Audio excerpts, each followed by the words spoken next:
Assalamu alaikum wa rahmatullahi wa barakatuh. Nous sommes aujourd'hui mardi 3 mars 2026, le 14e jour du Ramadan.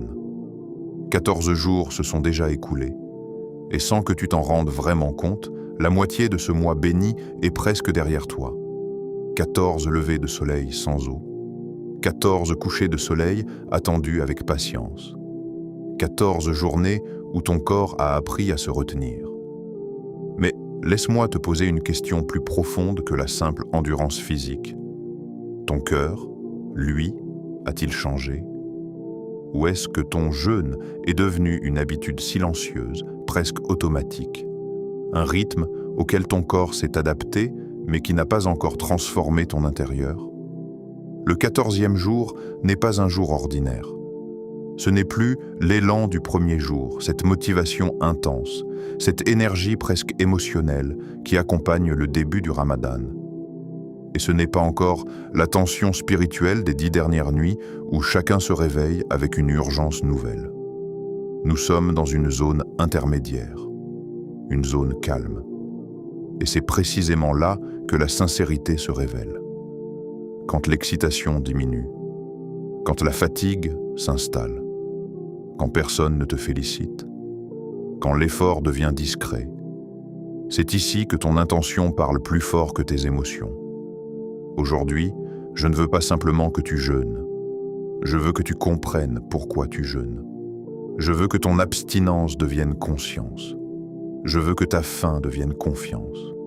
Je veux que ta soif devienne abandon entre les mains d'Allah. Parce que le jeûne n'est pas seulement une discipline du corps, c'est une école du tawakkul. Une école où tu apprends que tu n'as pas le contrôle absolu. Une école où tu réalises que chaque battement de ton cœur dépend d'une permission divine. Une école où tu découvres que lâcher prise n'est pas une faiblesse mais une élévation. Le tawakkul profond ne signifie pas rester passif. Il signifie avancer tout en sachant que les résultats ne t'appartiennent pas. Il signifie faire les causes tout en confiant l'issue. Et en ce mardi 3 mars 2026, alors que tu te trouves exactement au milieu de ce mois sacré, tu as une opportunité rare, transformer ce jour ordinaire en un jour décisif. Non pas parce qu'il y a un événement spectaculaire, mais parce que ton intention peut changer, parce que ta conscience peut s'éveiller, parce que ton invocation peut devenir réelle. C'est pour cela qu'aujourd'hui, nous allons invoquer 9 noms sublimes d'Allah. Pas comme une récitation mécanique, pas comme une liste répétée sans réflexion, mais comme une immersion. Chaque nom sera une clé. Chaque nom sera une lumière. Chaque nom sera une porte vers une confiance plus profonde. Ces 9 noms peuvent renforcer ton cœur fatigué, stabiliser ton esprit inquiet, apaiser ton âme en attente. Ils peuvent transformer ton mardi en un moment de proximité divine. Et peut-être que tu ne ressentiras rien d'extraordinaire sur le moment, mais quelque chose en toi commencera à se réaligner. Reste jusqu'à la fin. Ne quitte pas cette vidéo à mi-chemin. Parce qu'à la fin, une surprise t'attend. Une invocation particulière. Un moment que tu ne voudras pas manquer. Peut-être que ce sera l'instant précis où ton Ramadan changera de dimension. Peut-être que ce sera la phrase qui résonnera en toi longtemps après avoir éteint l'écran. Si tu ressens que ce type de rappel nourrit ton cœur, abonne-toi maintenant à la chaîne. Pas par simple soutien numérique, mais comme un engagement envers ta propre constance spirituelle. Écris en commentaire un mot ou une phrase en lien avec ton état aujourd'hui. Peut-être confiance, peut-être retour, peut-être « Ya Allah, guide-moi ». Que ce commentaire soit une intention publique d'un engagement intérieur. Et partage cette vidéo à quelqu'un qui traverse une fatigue spirituelle. Tu ne sais pas quelle parole peut rallumer une lumière chez une autre âme. Ce 14e jour n'est pas un simple chiffre. C'est un miroir. Il reflète ce que tu as fait de ces 2 dernières semaines. Il te montre où tu es réellement, pas où tu voudrais être, pas l'image que tu montres aux autres, mais l'état réel de ton lien avec Allah. Et si ce miroir révèle des manquements, alors réjouis-toi. Parce que voir une faille, c'est déjà commencer à la réparer. Aujourd'hui, respire profondément. Ralentis intérieurement.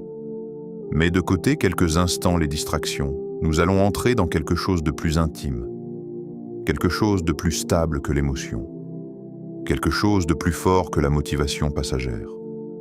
Nous allons entrer dans la conscience des noms d'Allah et peut-être découvrir que le véritable changement ne se voit pas à l'extérieur, mais commence toujours dans un cœur qui décide enfin de faire confiance. Il existe dans chaque Ramadan un moment silencieux que peu de gens remarquent. Ce n'est ni l'enthousiasme du premier soir, ni l'intensité des 10 dernières nuits. C'est ce point précis, au milieu du mois, lorsque l'élan émotionnel s'est stabilisé et que la réalité s'installe. Nous sommes au 14e jour. Le rythme est devenu familier. Le corps a appris à supporter la faim. L'estomac ne proteste plus comme au début. Mais la vraie question n'est pas physique, elle est intérieure. Où en est ton cœur? Allah dit dans le noble Coran, « C'est à Allah qu'appartiennent les plus beaux noms, invoquez-le donc par eux. » Ce verset n'est pas seulement une information théologique, c'est une invitation intime, une orientation, une méthode. Les noms d'Allah ne sont pas faits pour décorer une mémoire religieuse ou pour être récités comme une liste abstraite. Ils sont une porte vers une relation vivante. Ils sont des clés adaptées à chaque état de l'âme. En ce 14e jour, commence par invoquer Ar-Rahman, le tout miséricordieux. Arrête-toi un instant et observe.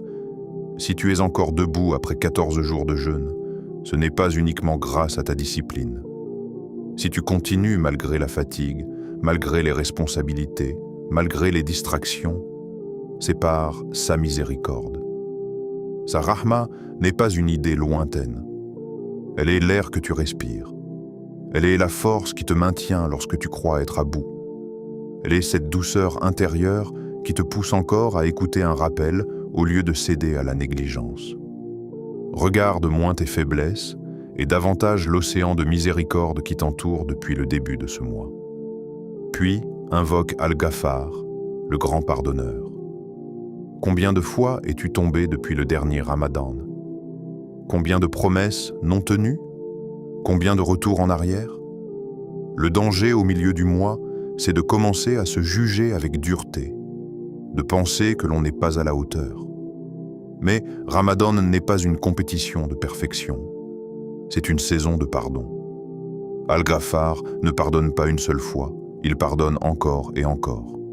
Chaque fois que tu reconnais une faute, tu frappes à une porte qui n'a jamais été fermée. Demande pardon aujourd'hui avec lucidité. Pas comme une formule répétée sans âme, mais comme une reconnaissance honnête. Oui, j'ai besoin de toi. Ensuite, tourne-toi vers At-Tawwab, celui qui accepte le repentir. Il y a une nuance puissante ici. Pardonner efface la faute. Accepter le repentir accueille la personne. At-Tawwab ne se contente pas d'effacer tes erreurs, il te redonne une place auprès de lui. Peut-être que ce 14e jour est ton véritable commencement. Peut-être que les 13 premiers jours étaient une préparation. Le repentir n'est pas une humiliation, c'est une élévation. C'est choisir de revenir alors que l'ego voudrait fuir. Dis avec sincérité, « Ya Tawwab, accepte mon retour. » Et laisse cette phrase pénétrer ton cœur comme une renaissance silencieuse. Aujourd'hui, mardi 3 mars 2026, ton corps ressent la fatigue d'une manière plus stable. Ce n'est plus la surprise des premiers jours. C'est une fatigue profonde, installée. Et cette fatigue est un professeur. Elle te rappelle que tu n'es pas autosuffisant. Tu peux planifier, organiser, prévoir, mais tu ne peux pas créer ta propre énergie. Tu dépends d'un souffle que tu ne contrôles pas. C'est ici que commence le véritable tawakkul. Invoque Al-Wakil, le garant. Tu fais les causes. Tu te lèves pour travailler.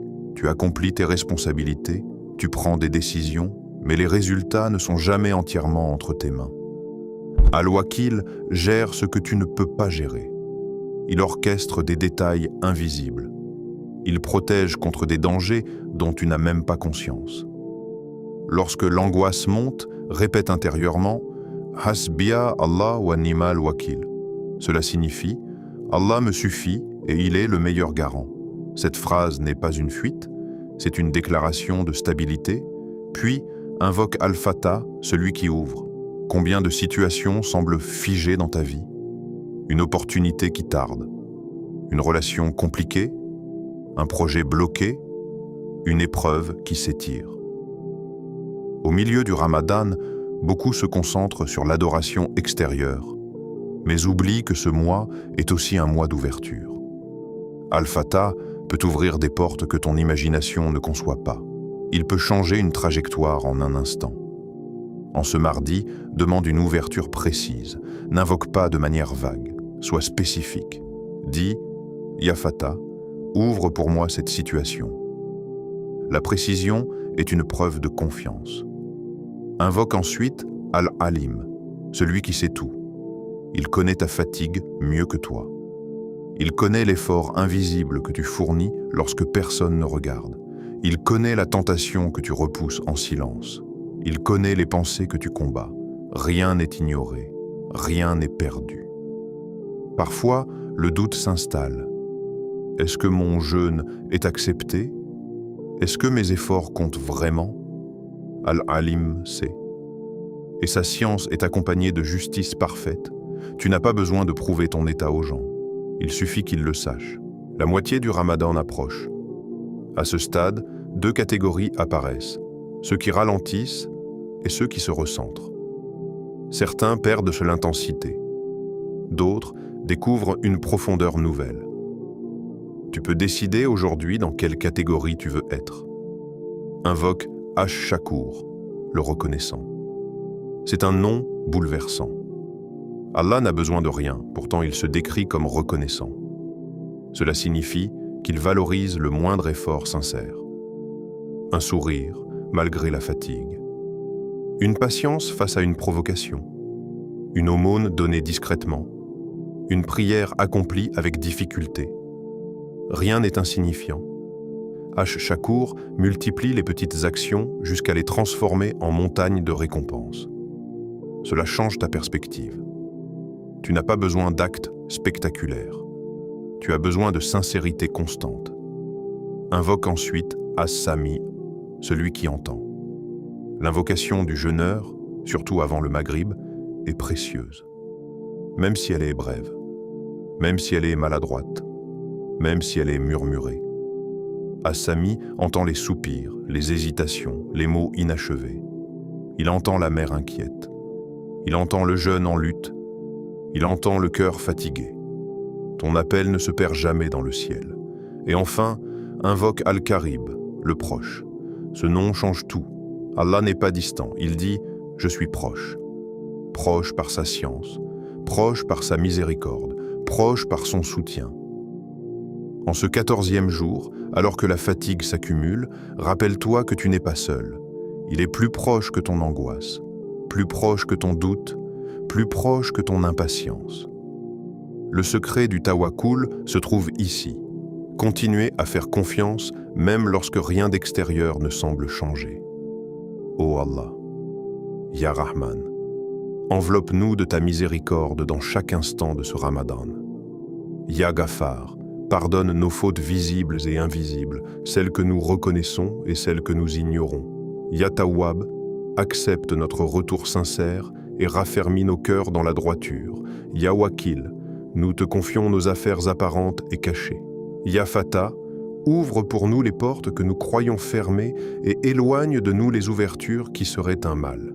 Ya Alim, éclaire nos décisions par ta science et protège-nous de l'illusion.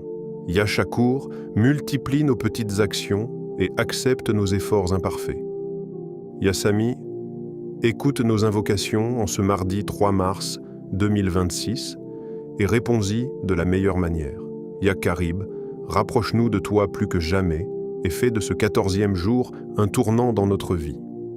Fais de ce jour un jour gravé dans notre destinée. Un jour où notre confiance devient réelle. Un jour où notre cœur apprend enfin à lâcher prise. Amen.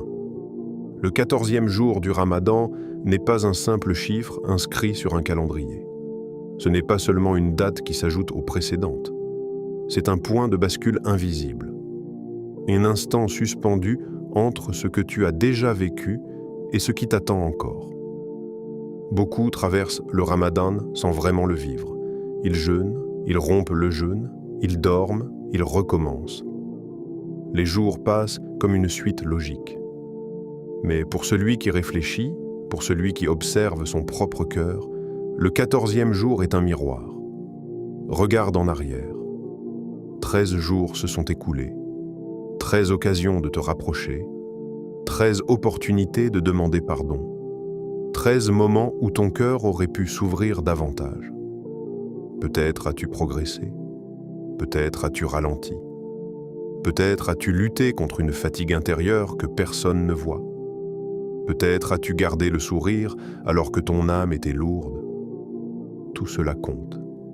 Mais ce qui compte encore plus, c'est ce que tu vas faire maintenant.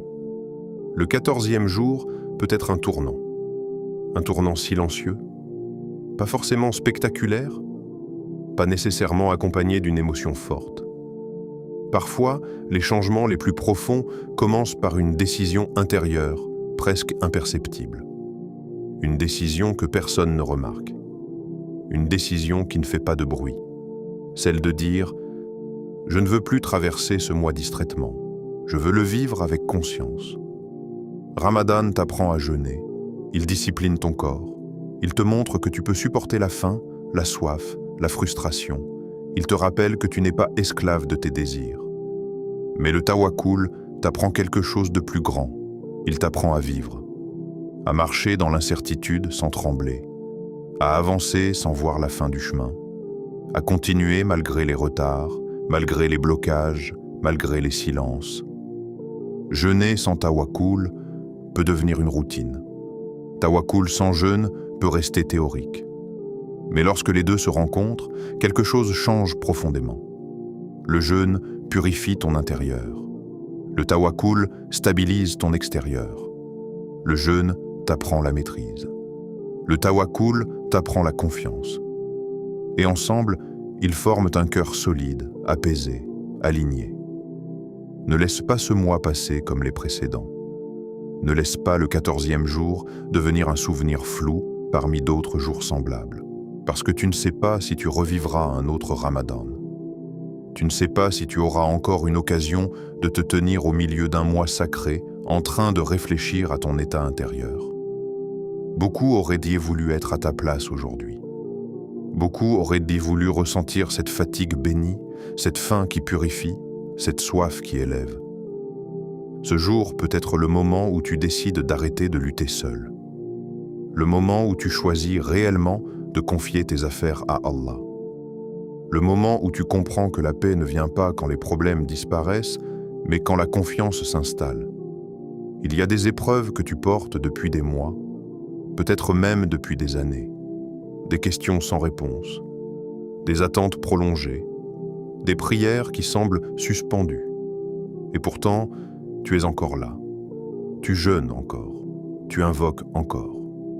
Cela signifie que la flamme n'est pas éteinte. Ramadan n'est pas seulement un mois d'effort. C'est un mois de réalignement. Un réalignement entre ce que tu dis croire et la manière dont tu vis réellement. Un réalignement entre tes peurs et ta confiance. Un réalignement entre ton attachement aux causes et ton attachement au créateur des causes. Le 14e jour est une pause. Une respiration au milieu du voyage. Prends-la. Respire profondément. Et décide intérieurement que ce qui reste de ce mois sera différent. Pas forcément plus spectaculaire, mais plus sincère, plus conscient, plus ancré. Parce que le tawakkul n'est pas un slogan. Ce n'est pas une phrase que l'on répète quand tout va bien. C'est un état intérieur. C'est continuer à croire quand les résultats tardent. C'est continuer à avancer quand les portes semblent fermées. C'est continuer à espérer quand les circonstances ne changent pas immédiatement. Et peut-être que le plus grand changement ne sera pas visible dans ta situation extérieure. Peut-être qu'il sera visible dans ta réaction, dans ta manière de parler, dans ton calme face à l'imprévu, dans ton silence face à la provocation, dans ta patience face au retard. C'est cela le vrai tournant. Si ce rappel a touché ton cœur, ne laisse pas cette émotion passer sans l'ancrer. Écris en commentaire « Je place ma confiance en Allah ». Pas pour moi, pas pour l'algorithme, mais pour toi. Pour que cette phrase devienne une déclaration. Pour que ton engagement soit formulé noir sur blanc. Parfois, écrire une intention la rend plus réelle, plus concrète, plus vivante. Partage cette vidéo à quelqu'un qui traverse une épreuve, quelqu'un qui doute, quelqu'un qui attend une réponse. Tu ne sais pas quelle phrase peut être une clé pour une autre âme. Tu ne sais pas quelle parole peut redonner espoir à quelqu'un qui était sur le point d'abandonner. Et abonne-toi à Le Secret du Tawakkul, pas simplement pour suivre du contenu, mais pour construire une constance, pour nourrir ton cœur jour après jour, pour apprendre à faire pleinement confiance à Allah, même dans l'attente, même dans l'incertitude, même dans la fatigue, même lorsque les réponses ne viennent pas immédiatement. Ici, nous ne cherchons pas la perfection, nous cherchons la sincérité, nous cherchons la stabilité, nous cherchons une foi qui ne dépend pas des circonstances. Si tu veux transformer ce Ramadan en un véritable changement intérieur, reste connecté. Continue à apprendre. Continue à écouter. Continue à invoquer. Parce que la confiance en Allah n'est pas un moment, c'est un chemin. Et ce chemin commence aujourd'hui, en ce 14e jour, en ce mardi 3 mars 2026. Place ta confiance en Allah et laisse-le agir.